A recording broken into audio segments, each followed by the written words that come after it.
penyuluh kesehatan masyarakat di PPT Puskesmas Subang. Definisi kesehatan reproduksi. Sebutkan nama-nama alat reproduksi pada laki-laki dan perempuan. Ada yang tahu nggak? Adik-adik inilah mulai dari sekarang harus banyak makan makanan bergizi, menjaga kesehatan reproduksinya, semuanya pokoknya. Jadi harus dijaga mulai dari remaja ya. Buka acara ini dengan bacaan basmalah bersama. Bismillahirrahmanirrahim. Untuk buku nanti kalian bisa mencatat rangkumannya ya, kemudian nanti secara ini di kelas bisa disampaikan. Panitia perwakilan ada yang 10 untuk kelas 8 sama kelas 7 10 orang perwakilan, kemudian kelas 9 5 orang nanti untuk diimbaskan di kelas ya apa yang kalian dapatkan hari ini ya. Itu saja. Sebelumnya kita buka acara ini dengan bacaan basmalah bersama-sama.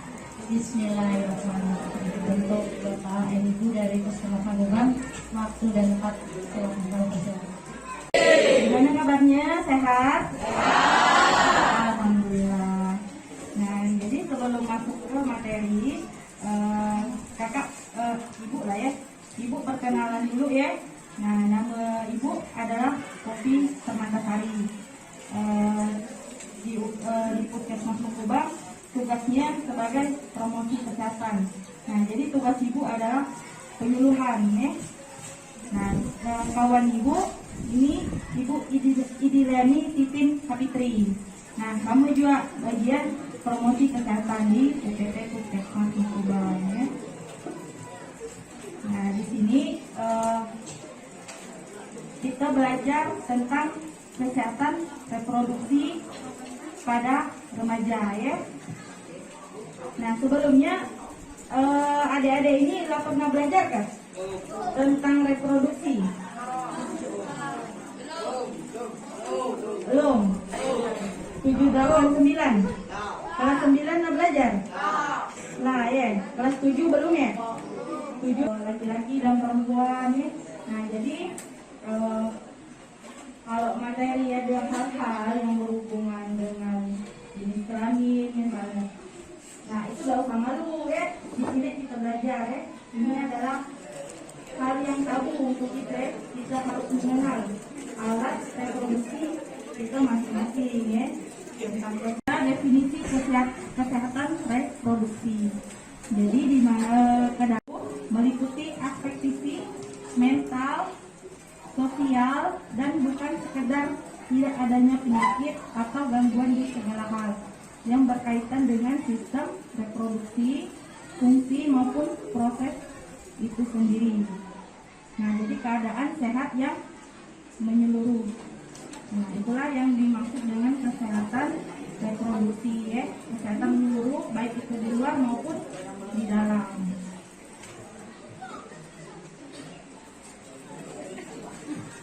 Nih, sebutkan nama-nama alat reproduksi pada laki-laki dan perempuan. Ada yang tahu nggak? Apa?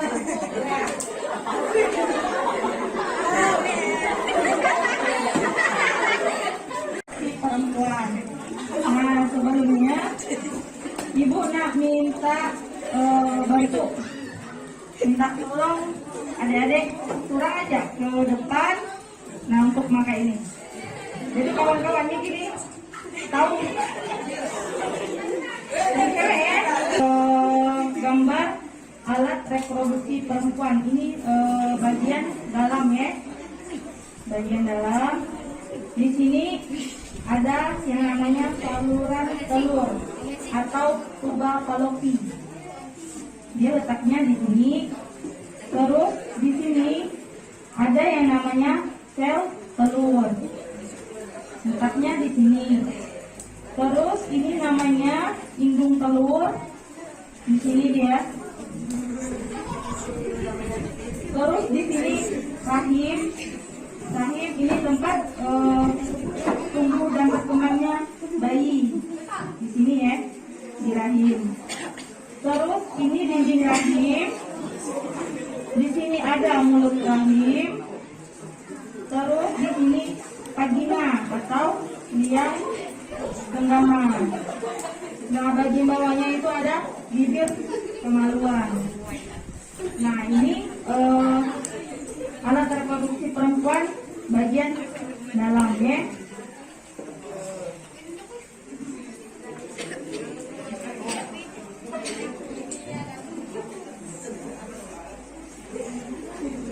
Nah, untuk pengertian vagina, itu vagina adalah berbentuk pipi, terbentuk dari otot, tidak dapat dilihat dari luar.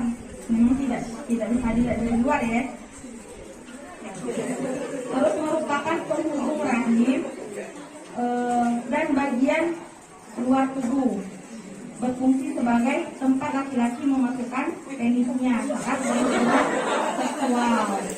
Nah, tempat keluarnya darah menstruasi sebagai jalan lahir bayi ketika persalinan. Nah, jadi vagina ini banyak fungsinya ya.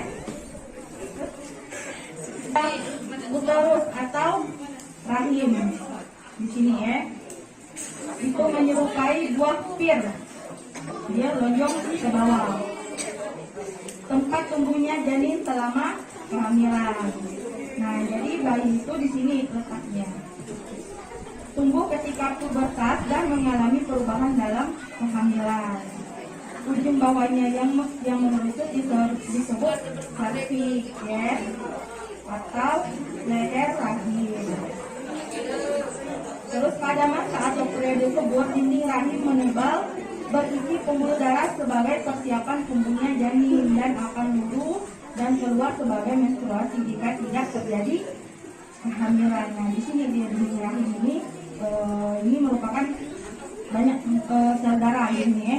Jadi ketika dia tidak dibuahi oleh sel telur, nah nanti dari sperma tadi ya, jika tidak dibuahi dia akan itulah yang menjadi menstruasi nantinya.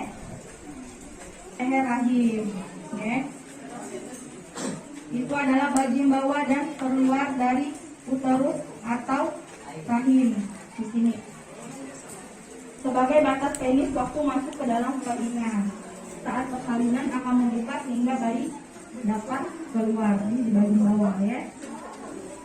Indung telur ini ya, itu berbentuk oval, terdapat di ujung kubang falopi sebelah kiri dan sebelah kanan ya, di sebelah kiri dan sebelah kanan, menghasilkan ovum atau sel telur dan hormon estrogen serta progesteron. Berisi 300.000 hingga 500.000 sel telur saat kelahiran, mulai melepaskan saat pubertas. Ini sel telurnya di kiri dan kanan ya. Falopi atau saluran telur di sini. Kubang falopi atau saluran telur ya, merupakan saluran di kiri dan kanan rahim, kiri dan kanan dari bawah. Berfungsi sebagai saluran sel telur dari ovarium menuju uterus atau proses ovulasi dan tempat pembuahan atau konsepsi atau bertemunya sel telur di sini dan sperma ya. Ujung dari falopi adalah fimbre yang menangkap ovum yang dikeluarkan dari ovarium. Nah, jadi saluran telur ini adalah tempat bertemunya sperma dengan sel telur wanita. Di sini dia bertemunya. Jadi nanti untuk proses kehamilan biasanya dari saluran telur ini dibawa langsung ke uterus. Di penjelasan ini tadi ada yang ngerti atau ada yang bertanya atau ada yang belum ngerti? Telah jelas? Nah, alat reproduksinya dia ya.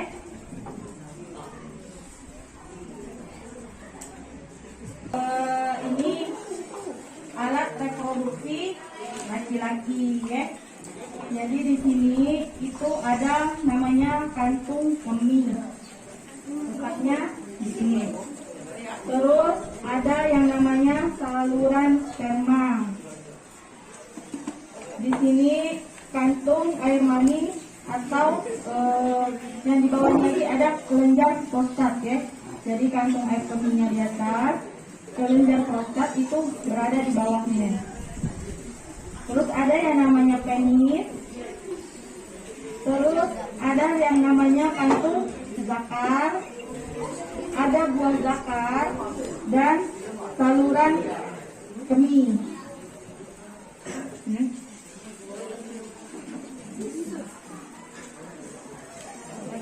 harus mengarah mikroskop ya, berbentuk seperti kecebong, bergerak dengan bantuan ekor. Nah, jadi bentuknya itu seperti kecebong kalau kita melihat melalui mikroskop ya. Produksi umumnya dimulai pada rentang usia 12 hingga 24 tahun. Setiap ejakulasi, laki-laki mampu mengeluarkan 200 hingga 50 juta sperma, tapi hanya satu yang dapat membuahi sel telur. Ya. Di sini rata-rata udah berapa umur yang jawab? 13. Berarti sudah bisa memproduksi sperma ya. Karena rentang usia 12 sampai 24 tahun itu sudah mulai produksi. Itu lokasinya terletak pada dasar kandung. Fungsinya itu untuk memproduksi cairan mani yang membawa sperma ke testis. Testis itu berbentuk oval, biasanya terdapat 2 buah di dalam sporozoa. Fungsinya itu tempat memproduksi dan menyimpan sperma sejak pubertas dan memproduksi hormon seksual laki-laki yaitu hormon testosteron. Ya. Nah itu di testis. Semen itu merupakan cairan yang mengandung sperma dikeluarkan penis saat ejakulasi. Nah, itu namanya semen, cairan yang mengandung sperma.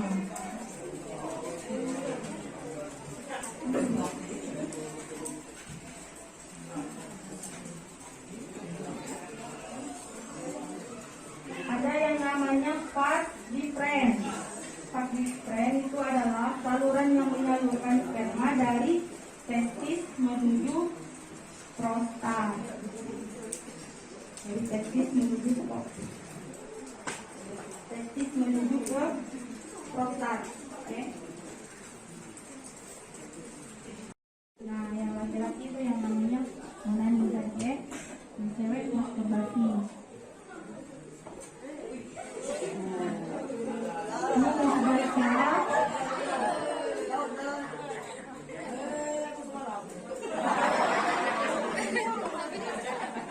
mimpi basah ya.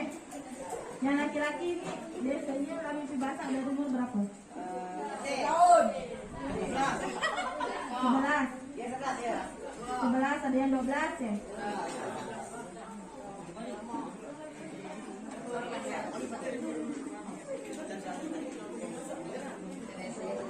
Oke, itu materi dari kakak ya, dari ibu, dilanjutkan oleh Ibu Titin.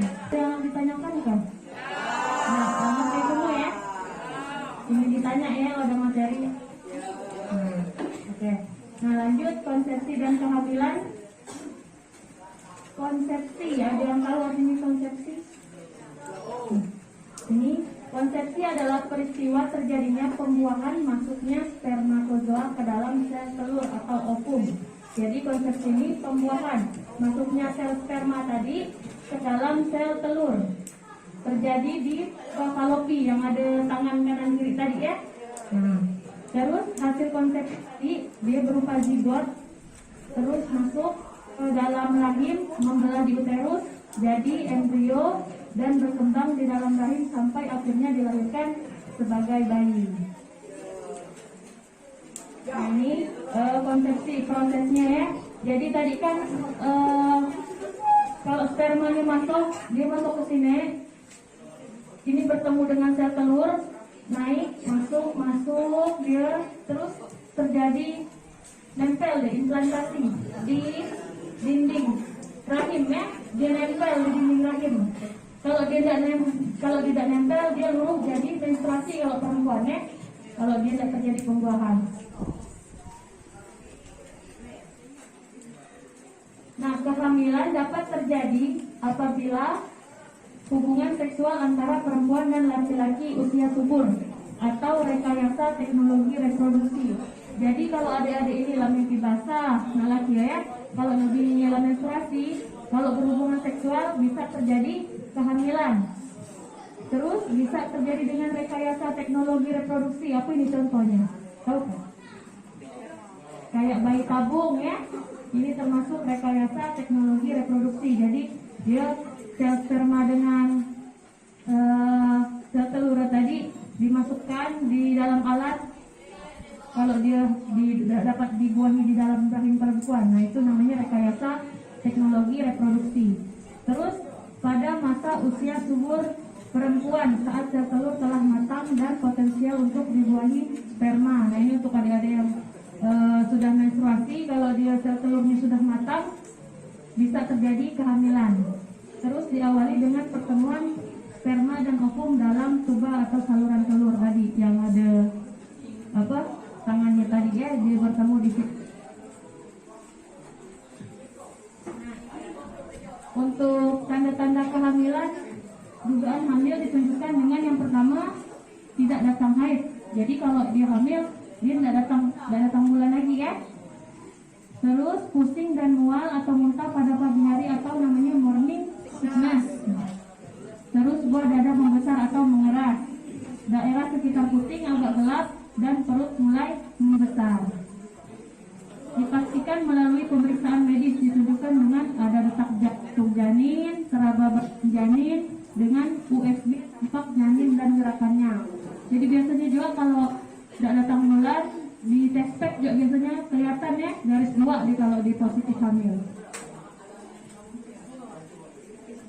Nah, metode kontrasepsi ya. Tahu ke kontrasepsi apa? Artinya, maksudnya? Tidak tahu. Kontrasepsi ini alat untuk mencegah supaya tidak terjadi kehamilan. Atau biasanya disebut KB, biasanya menurang ada KB. Nah, terus ini macam-macam di kontrasepsi ini untuk mencegah kehamilan. Ada metode alami, metode hormonal, IUD, pakai kondom, ada biasa minum pil KB, ada yang disuntik KB biasa ya. Jadi ada macam-macam untuk alat kontrasepsi. Lanjut ke kesehatan reproduksi yang bertanggung jawab. Nah, ini syarat fungsi reproduksi yang sehat.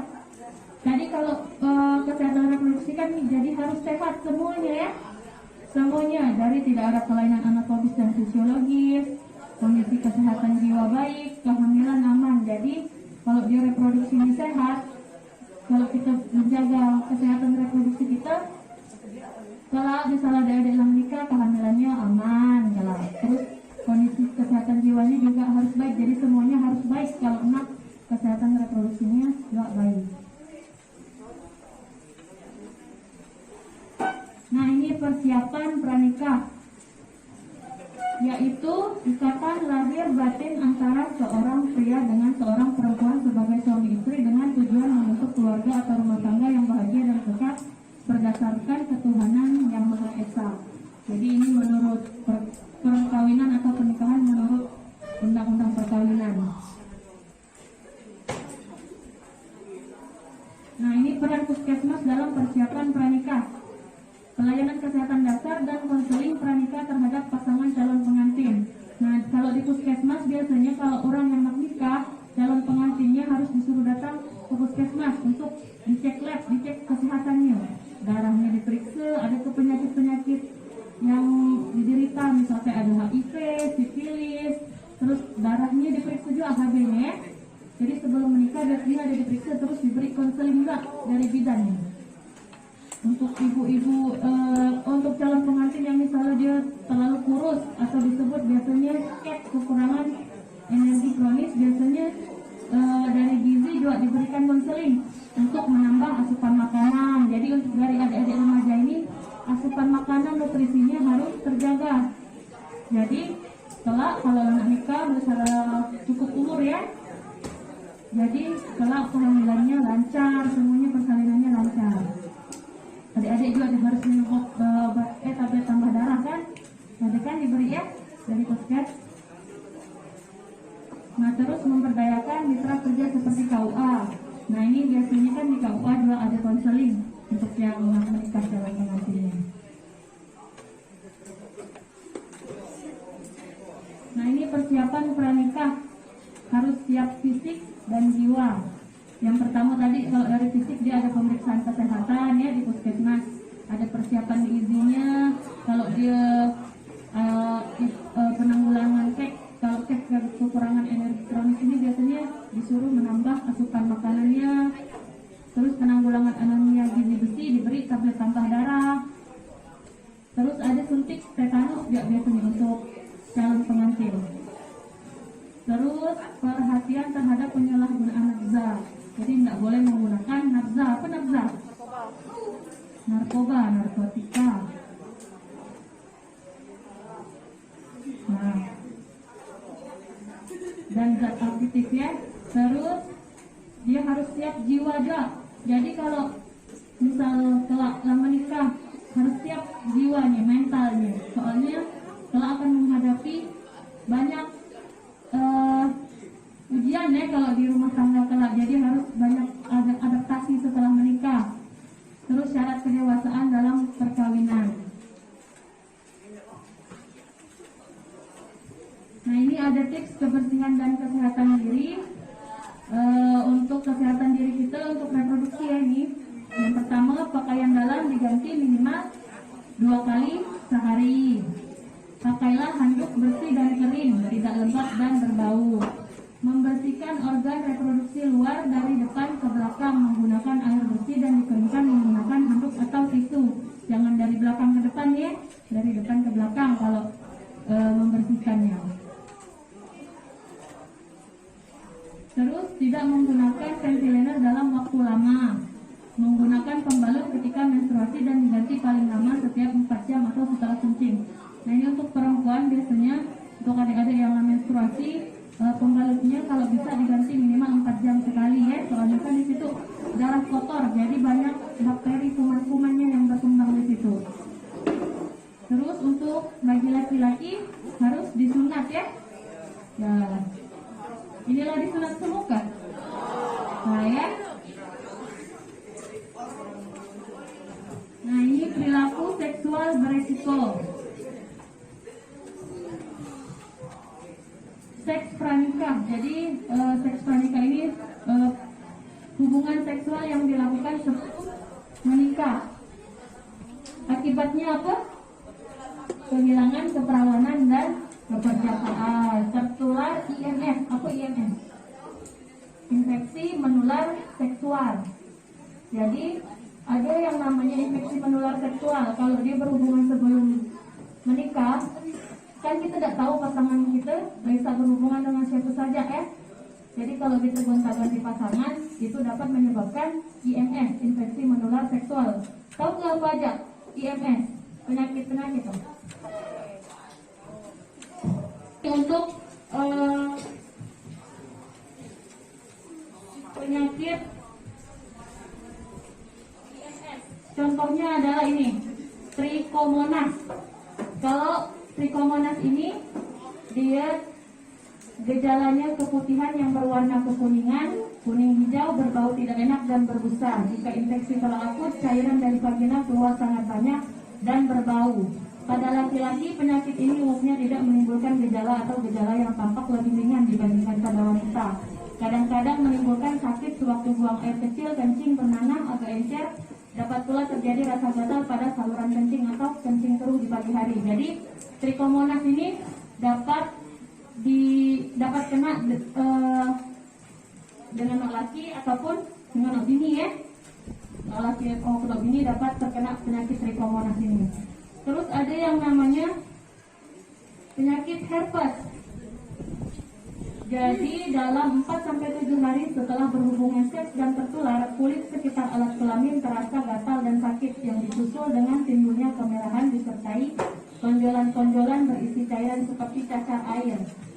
Tonjolan ini akan pecah dan menjadi luka yang mengering, kemudian sembuh dengan sendirinya dalam waktu 10 hari tanpa meninggalkan bekas. Tetapi gejala akan sering kambuh, biasanya pada lokasi yang sama di sekitar alat kelamin. Nah, herpes ini bisa terjadi juga dengan laki ataupun non-ini ya. Terus ada yang namanya gonore atau yang biasa kita sebut dengan kencing nanah. Jadi rasa sakit ketika buang air kecil.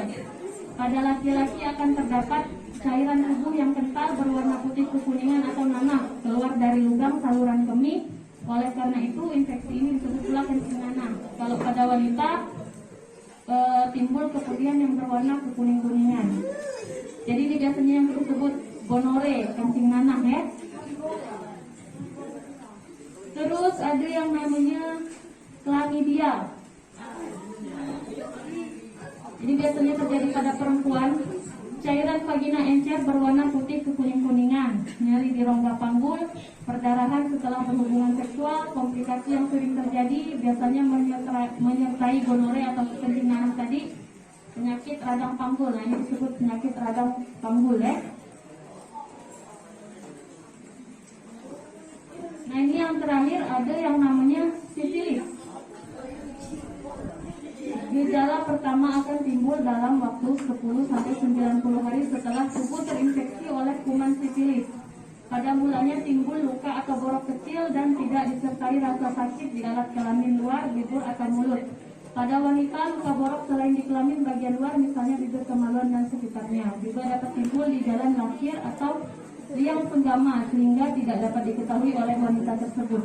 Pada pria, luka borok atau bisa timbul di batang kemaluan, kantong buah zakar dan sekitarnya, juga bisa timbul di saluran kemih. Nah, ini juga dapat terjadi dengan laki-laki maupun perempuan. Jadi dia luka ya, kayak gitu. Contoh penyakit infeksi menular seksual yang disebabkan karena berhubungan seks sebelum nikah dengan bergonta-ganti pasangan tadi, itu dampaknya. Terus kalau seks sebelum nikah, apa lagi terjadinya? Kehamilan yang tidak diinginkan. Kehamilan yang tidak diinginkan ini pemicunya terjadi pengguguran kandungan atau aborsi ya. Aborsi ini tidak aman, beresiko tinggi, menyebabkan kerusakan rahim, infeksi rahim, kemandulan, perdarahan, komplikasi sampai kematian. Jadi kalau kita berhubungan seks dilakukan sebelum menikah ini banyak dampak kesehatannya.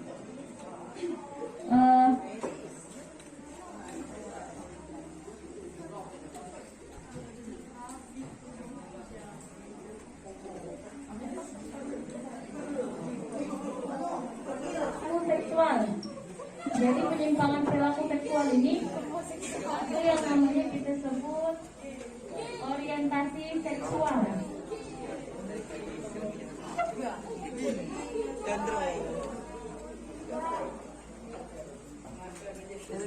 Namanya orientasi seksual. Jadi orientasi seksual adalah ketertarikan seseorang kepada orang lain secara fisik dan emosional.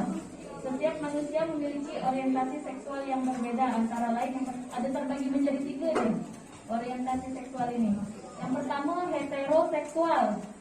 Jika seorang tertarik pada lain jenis kelamin, nah misalnya laki rajin dengan bini rajin dengan laki, itu disebut heteroseksual. Ada yang namanya homoseksual. Jika seseorang tertarik pada sesama jenis kelamin, bini suka bini, yang biasa disebut lesbian ya. Kalau gay, laki suka laki, itu namanya homoseksual. Jadi homoseksual tadi terbagi menjadi lesbian dengan gay. Terus ada pula yang namanya biseksual. Jika seseorang tertarik pada kedua jenis kelamin sekaligus, jadi dia rajin dengan bini, rajin juga dengan laki, itu disebut biseksual. Jadi ketika seseorang mulai memasuki masa pubertas, organ-organ seksualnya sudah mulai matang karena hormon. Laki-laki lebih dipengaruhi oleh hormon apa tadi? Kalau laki sudah dibahas kakak itu tadi, testosteron ya nama hormonnya. Nah, kalau perempuan tadi hormon apa? Ada 2 tadi. Kalau perempuan hormonnya estrogen dan progesteron ya. Nah, hormon-hormon tersebut membuat seseorang mulai memasuki masa pubertas menjadi makin sadar terhadap sensasi seksual yang dialami. Hormon itu juga berpengaruh pada syaraf yang mengatur emosi dan membuat seseorang jadi punya perasaan tertarik secara seksual dengan orang lain. Perilaku-perilaku yang diarahkan pada tujuan untuk mendapatkan kenikmatan kepuasan seksual itu disebut perilaku seksual.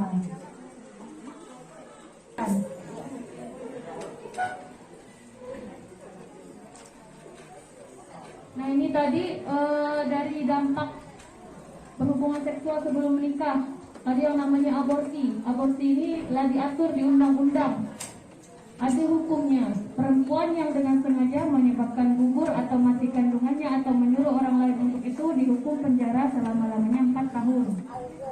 Terus, barang siapa dengan sengaja menyebabkan gugur atau mati kandungannya seorang perempuan tidak dengan izin perempuan itu dihukum penjara selama-lamanya 12 tahun. Jadi,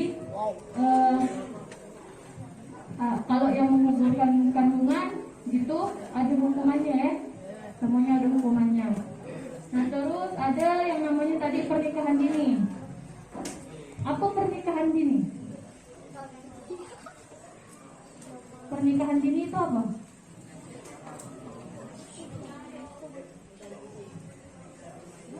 Pernikahan di bawah umur. Nah, jadi pernikahan dini adalah pernikahan yang dilakukan pada saat salah satu atau keduanya belum memenuhi usia ideal untuk menikah. Usia ideal untuk menikah itu berapa kalau menurut peraturan di Indonesia? 19. Usia ideal untuk menikah itu kalau laki-laki 25 tahun, kalau laki bini 21 tahun.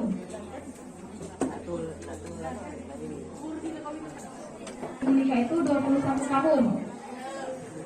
Karena dia siap fisik, terutama kalau dia hamil dan melahirkan, mental dan emosi serta dimensi lainnya dia siap kalau 21 tahun itu ya.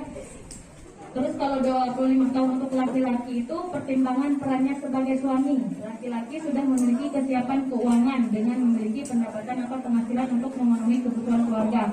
Kalau 25 tahun kan laki-laki biasanya lah punya pekerjaan gitu ya, jadi dia lah mampu untuk memberikan nafkah untuk keluarganya, jadi tidak kesulitan dalam ekonominya. Terus ada yang namanya perkawinan anak. Kalau perkawinan anak ini dilakukan pada saat salah satu atau keduanya masih berusia anak, yaitu kurang dari 18 tahun. Jadi namanya pernikahan anak. Mungkin kita bisa mendengar atau ada kawannya gitu yang menikah bagi anak-anak, jadi anak-anak tapi lah ada anak kan belum siap ya. Adik-adik ini kan lagi usia anak-anak. Jadi kalau menikah di usia sekarang lah ada anak kan lah menstruasi semua, jadi bisa hamil semua. Jadi jangan menikah di bawah usia 18 tahun karena masih anak-anak. Kan kalau lah ada anak siapa diajak meriksa dirinya sendiri belum benar ya, maka dia nak mengurus anak pula, anak bayi. Paksa pasti untuk putus sekolah ya, terus dipaksa untuk juga menikah biasanya. Itu dampak dari pernikahan dini ada banyak. Kalau dari aspek ekonomi dan sosial, yang pertama, pasangan usia muda belum mampu dibebani suatu pekerjaan yang memerlukan keterampilan fisik untuk mendatangkan penghasilan baginya dan mencukupi kebutuhan keluarganya. Jadi kalau adik-adik ini usianya lagi anak sekolah kan dia kalau misal pasangannya hamil laki ya, otomatis dia putus sekolah, otomatis dia harus cari pekerjaan kan. Tidak mungkin tidak kerja kan kalau dia ada anak dengan ini ya. Terus daya saing rendah untuk mendapatkan pekerjaan formal dengan jenjang karir yang baik.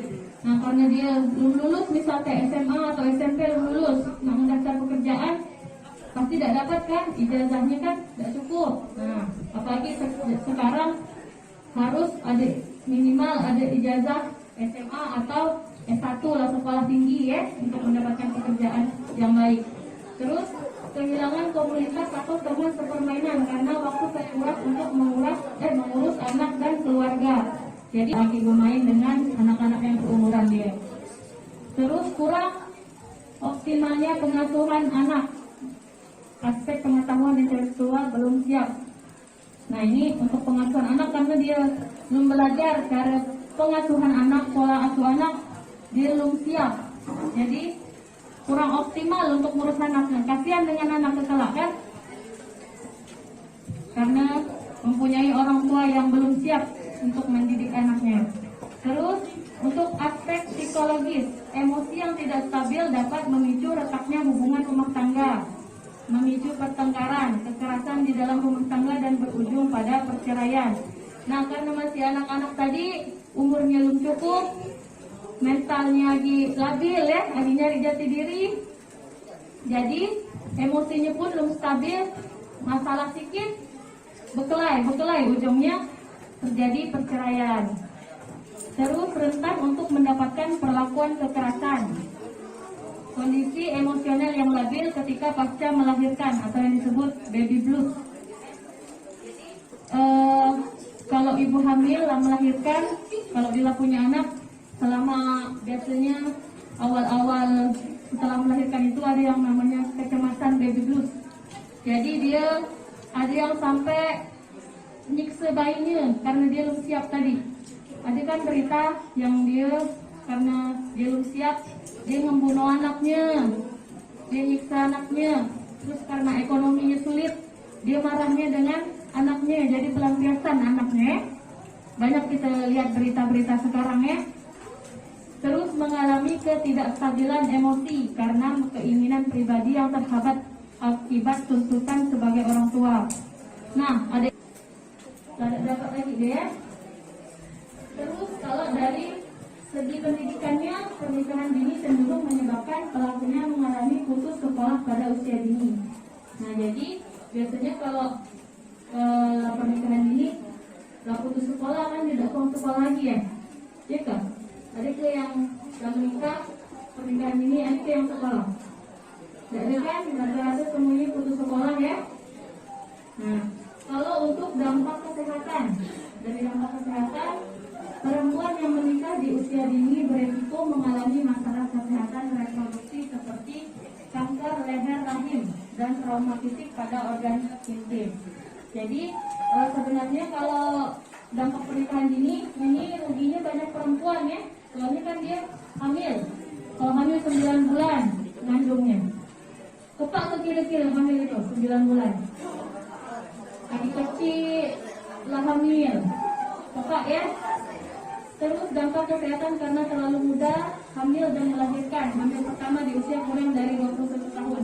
Kurangnya perawatan kehamilan. Hal ini bisa disebabkan karena kurangnya nutrisi.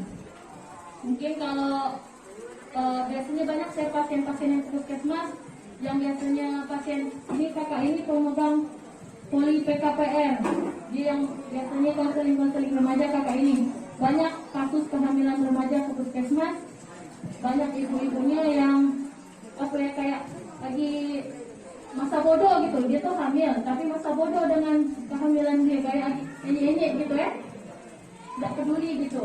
Jadi kasihan dan bayinya itu kekurangan nutrisi. Terus tekanan darah tinggi atau kejang-kejang biasanya kalau tekanan darah tinggi ya. Terus kelahiran bayi prematur, di kurang dari 9 bulan lahir. Terus bayi kurang berat badan, anak yang dilahirkan stunting, kematian ibu dan janin, proses persalinan yang memakan waktu lama. Nah ini anak yang dilahirkan stunting akibat orang tuanya gizi selama hamilnya karena tidak peduli tadi, berdampak dengan janin, akhirnya janinnya namanya stunting. Stunting ini kalau dia lahir tinggi badan anak tidak sesuai dengan tinggi badan anak seusianya, jadi dia lebih pendek. Terus dampaknya juga kecerdasannya menurun. Banyak dia dampak dia nih. Jadi adik-adik inilah mulai dari sekarang harus banyak makan makanan bergizi, menjaga kesehatan reproduksinya, semuanya lah pokoknya. Jadi harus dijaga mulai dari remaja ya. Soalnya dampak dari stunting ini kalau diruntut, misal dia ada anak stunting ya, kalau kita lihat dia dari dia dulu pasti ada masalah dari dia remaja, rata-ratanya kayak gitu. Itu tadi dampak dari pernikahan ini. Ada yang akan ditanyakan kan dari materi ini? Tidak ada. Kalau gitu kami lah yang nanya ya. Paksa pasti untuk putus sekolah ya. Terus dipaksa untuk juga menikah biasanya. Itu dampak dari pernikahan dini ada banyak. Kalau dari aspek ekonomi dan sosial, yang pertama, pasangan usia muda belum mampu dibebani suatu pekerjaan yang memerlukan keterampilan fisik untuk mendatangkan penghasilan baginya dan mencukupi kebutuhan keluarganya. Jadi kalau adik-adik ini usianya di anak sekolah kan dia kalau misal pasangannya hamil laki ya, otomatis dia putus sekolah, otomatis dia harus cari pekerjaan kan. Tidak mungkin tidak kerja kan kalau dia ada anak dengan ini ya. Terus daya saing rendah untuk mendapatkan pekerjaan formal dengan jenjang karir yang baik. Nah karena dia belum lulus misalnya SMA atau SMP belum lulus, nak mendaftar pekerjaan pasti tidak dapat kan, ijazahnya kan tidak cukup. Nah apalagi sekarang harus ada minimal ada ijazah SMA atau S1 lah sekolah tinggi ya untuk mendapatkan pekerjaan yang baik. Terus kehilangan komunitas atau teman sepermainan karena waktu terkuras untuk mengurus anak dan keluarga. Jadi lagi bermain dengan anak-anak yang seumuran dia. Terus kurang optimalnya pengasuhan anak. Aspek pengetahuan intelektual belum siap. Nah ini untuk pengasuhan anak karena dia belum belajar cara pengasuhan anak, pola asuh anak dia belum siap. Jadi kurang optimal untuk ngurus anaknya. Kasihan dengan anak kelak kan? Karena mempunyai orang tua yang belum siap untuk mendidik anaknya. Terus untuk aspek psikologis, emosi yang tidak stabil dapat memicu retaknya hubungan rumah tangga, memicu pertengkaran, kekerasan di dalam rumah tangga dan berujung pada perceraian.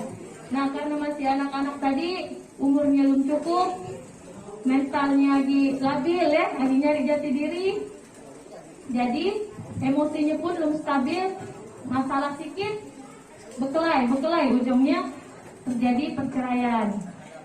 Terus rentan untuk mendapatkan perlakuan kekerasan, kondisi emosional yang labil ketika pasca melahirkan atau yang disebut baby blues. Kalau ibu hamil melahirkan, kalau bila punya anak selama biasanya awal-awal setelah melahirkan itu ada yang namanya kecemasan baby blues. Jadi dia ada yang sampai nyiksa bayinya karena dia belum siap tadi. Ada kan berita yang dia karena dia belum siap dia membunuh anaknya, dia nyiksa anaknya. Terus karena ekonominya sulit dia marahnya dengan anaknya, jadi pelampiasan anaknya. Banyak kita lihat berita-berita sekarang ya. Terus mengalami ketidakstabilan emosi karena keinginan pribadi yang terhambat akibat tuntutan sebagai orang tua. Nah, ada dapat lagi deh ya. Terus kalau dari segi pendidikannya, pernikahan dini cenderung menyebabkan pelakunya mengalami putus sekolah pada usia dini. Nah, jadi biasanya kalau pernikahan dini putus sekolah kan tidak sekolah lagi ya, ya kan? Ada ke yang menikah pernikahan dini, ada ke yang sekolah. Tidak ada kan? Rata-rata semuanya putus sekolah ya. Nah, kalau untuk dampak kesehatan, dari dampak kesehatan, perempuan yang menikah di usia dini beresiko mengalami masalah kesehatan reproduksi seperti kanker leher rahim dan trauma fisik pada organ intim.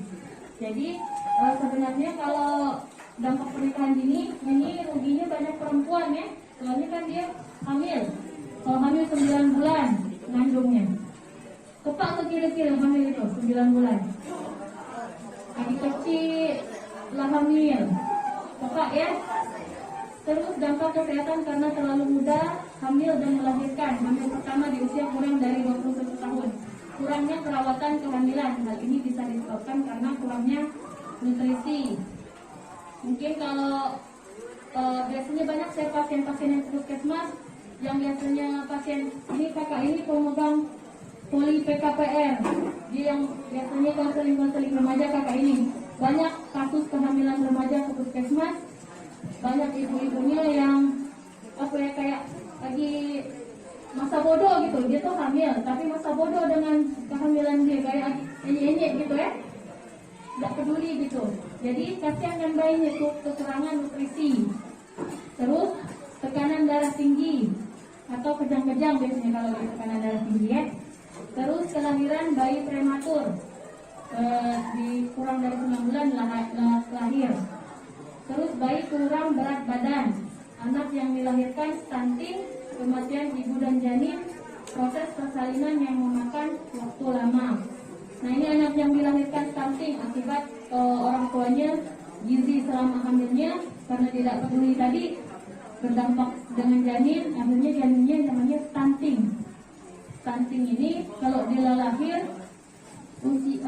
tinggi badan anak tidak sesuai dengan tinggi badan anak seusianya, jadi dia lebih pendek. Terus dampaknya juga kecerdasannya menurun, banyak dia dampak dia nih. Jadi adik-adik inilah mulai dari sekarang harus banyak makan makanan bergizi, menjaga kesehatan reproduksinya, semuanya lah pokoknya. Jadi harus dijaga mulai dari remaja ya. Soalnya dampak dari stunting ini kalau diruntut, misalnya ada anak stunting ya, kalau kita lihat dari dia dulu pasti ada masalah dari dia remaja, rata-ratanya kayak gitu. Itu tadi dampak dari pernikahan ini. Ada yang mau ditanyakan kan dari materi ini? Tidak ada. Kalau gitu kami lah yang nanya ya. Kedepannya mudah-mudahan kita tidak ada kasus remaja itu hamil ya, karena tiap bulan di puskes itu masuk data remaja putri itu hamil ya.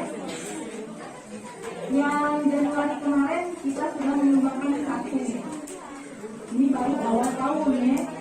Nah yang tahun kemarin itu ada 9 remaja putri yang hamil, ya, rata-ratanya di bawah umur, ya, remaja dari 10 hingga 19 tahun ya. Nah nikah, ya, adalah nanti masanya, masa kalian menikah itu ada, jangan takut jadi bodoh gitu ya. Nah fokus saja ke masa depan kalian ya.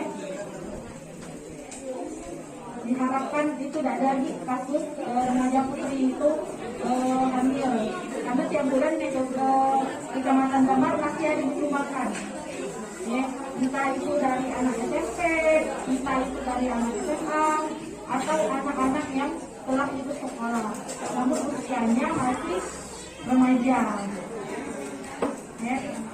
Nah diharapkan materi hari ini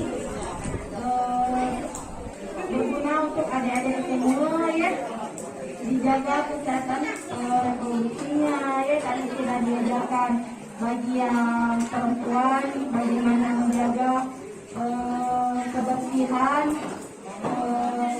pada saat menstruasi misalnya kan, dan itu takutnya berpengaruh sampai berpengaruh untuk dia dewasa nanti gitu. Jadi harus dijaga benar-benar ya.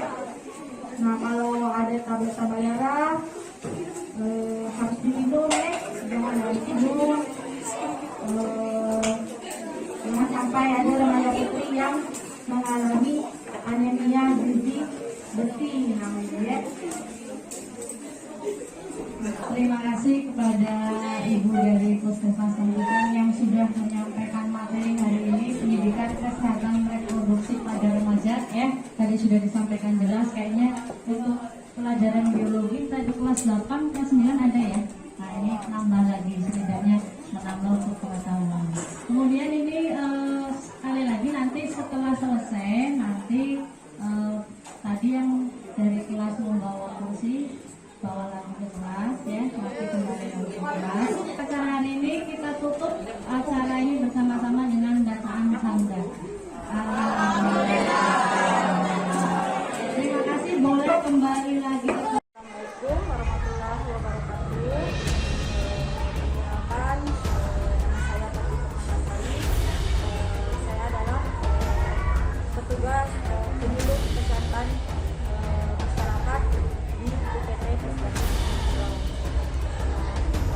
Hari ini kami ada kegiatan yaitu pendidikan kesehatan reproduksi pada remaja. Tujuan dari kegiatan ini adalah untuk melindungi remaja dari risiko pernikahan usia dini, kehamilan yang tidak disimulasi, aborsi serta mengenali mereka tentang penyakit menular seksual itu seperti HIV, sifilis, dan juga kekerasan seksual. Nah, untuk harapan ada siswa-siswi SMP Negeri 2 Damar, yaitu semoga materi yang telah disampaikan itu bisa menjadi bekal mereka untuk selalu menjaga kesehatan reproduksi dan terhindar dari perilaku menyimpang seperti contohnya kehamilan remaja. Karena kehamilan remaja ini itu kasusnya selalu ada di kecamatan